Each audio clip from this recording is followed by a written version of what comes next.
Ježiša Krista. Spoločne vstupujeme do 6. mesiaca roka pokánia, ktorom kráčame cestou pokánia za cieľom objavenia Božej lásky a krásy. Cieľom pokánia totiž nie je podať Bohu náš výkon, ale cieľom pokánia je prijať lásku, ktorú nás Boh miluje. A na tejto ceste pokánia nás prevádza Božia múdrosť a Božia starostlivosť, ponúknutá všetkým ľuďom v dare desatora. Dnes teda a celý tento mesiac budeme spoločne rozjímať nad 5. príkazom desatora, ktorý znie nezabiješ. Tento 5. príkaz tak otáča pohľad našej viery do našich vlastných rúk a ukazuje nám veľkosť daru, ktorý bol do týchto našich rúk vložený. A tým darom je náš život. A nielen náš život, ale aj životy našich blízkych. 5. Boží príkaz nám totiž svojou jasnosťou a krátkosťou pripomína krásu, dobro a svätosť života. Život je totiž Božím darom, ktorý nám bol daný, aby sme ho chránili, rozvíjali ho a naplnili ním celý svet. Život je svätý, je Božím dielom, ktoré nám bolo darované ako prejav Božej lásky a prejav Božej dôvery nám. Istým spôsobom, tak my sami nie sme vlastníkmi života, lebo nemáme nad ním moc, ale oveľa skôr sme správcami nášho života. Lebo práve Boh je darcom života. Boh je stvoriteľom, v ktorom má pôvod všetko živé. A preto všetko živé smeruje k nemu ako k svojmu cieľu a naplneniu. Ak teda aj osobne príjmeme Boha ako cieľ svojho života a ak sa budeme snažiť Bohu privádzať aj životy iných, práve takýmto spôsobom, kráčajúc v živote touto cestou, budeme kúsok po kúsku stále viac objavovať veľkosť tohto daru. Jeho krásu, jeho hodnotu, jeho výnimočnosť, jeho neopakovateľnosť. Vstúpime do dobrodružstva života, ktoré nás bude robiť stále viac živými.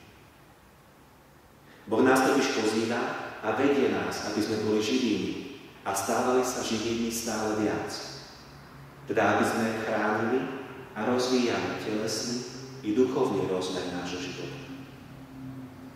Pretože chrániť život neznamená len starať sa o neho a chrániť ho od počatia až po prirodzenú smrť. Ale chrániť život znamená naplňať život dobrom, krásou a pravdou a využívať dary a talenty, ktoré nám boli dané.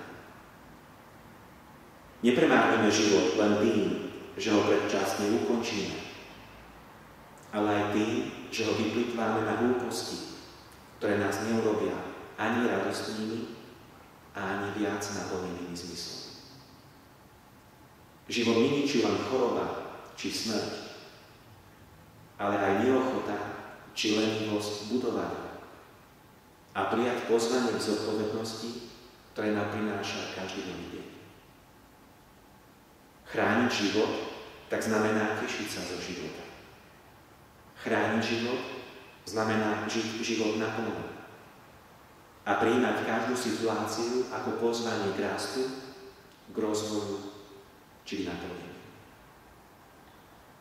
5. Boží príkaz nás tak pozýva, aby sme slovami Jana Pavla budovali a žili kultúru života. Táto kultúra života je kultúrou, ktorá pozýva k radosti zo života a nie ho uráža.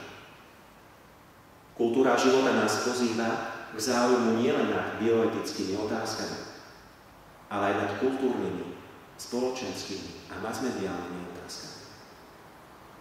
Kultúra života sa teší a oslavuje to, čo je krásne, úctivé a dobré. To, čo je inšpirujúce a motivujúce. A vyhýba sa tomu, čo je dekadentné, škaredé či vulgárne. 5. Boží príkaz tak prirodzene súvisí a zahŕňa aj naše vlastné slova, naše vlastné postoje či názory, aké voči ľuďom prechovávame vo svojom srdci a vo svojich slovách. Pretože vo svojom jadre príkaz nezabiješ vedie, aby sme neboli zameraní len na seba, ale aby sme vnímali a tešili sa aj z ľudí okolo seba. A aby sme aj slovami, postojmi a názormi neničili a nezabínali ich životy v nás.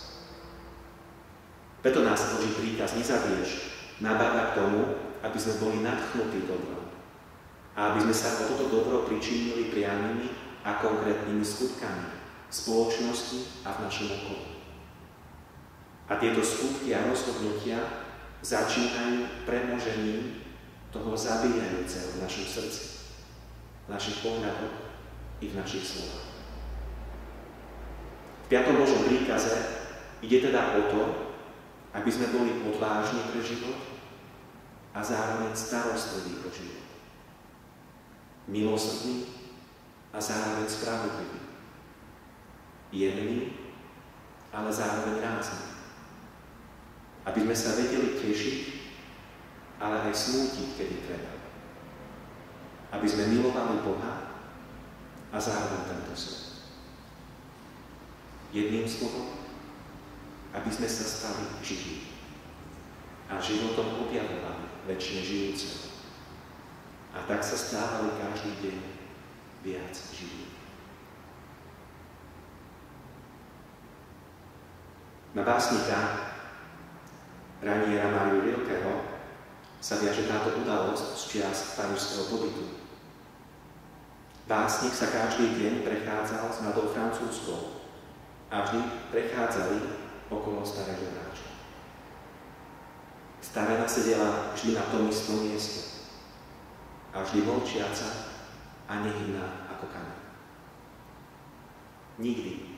Nikdy nepozrela na žiadneho dobrodinstva a nikdy sa nikomu nepoďakovala.